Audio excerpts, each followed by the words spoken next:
What is foam rolling? The foam rolling is a simple self-massage technique that uses a firm foam cylinder.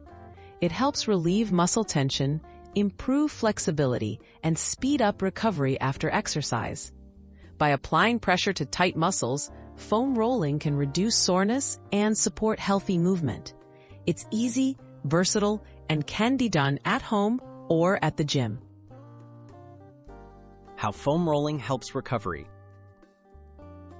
Foam rolling increases blood flow to your muscles, which brings more nutrients and oxygen for healing. It also breaks down knots and adhesions in muscle tissue, allowing for better movement. Regular foam rolling can reduce post-workout stiffness, making it easier to exercise again sooner. It's an effective way to ease discomfort without any special equipment beyond the roller.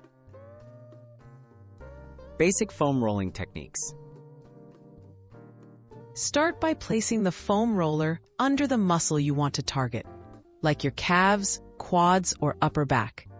Slowly roll back and forth using your body weight for gentle pressure.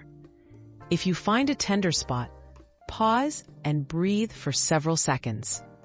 Spend about 1 minute on each muscle group and avoid rolling over joints or bones. When and how often to foam roll?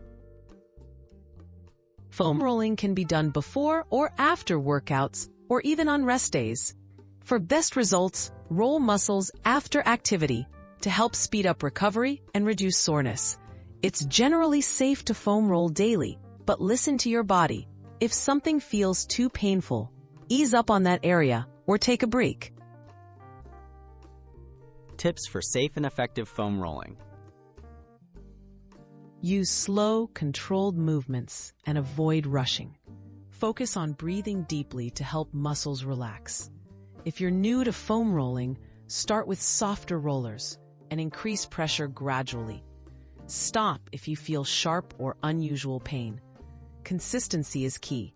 Regular foam rolling helps keep your muscles healthy and supports your fitness goals.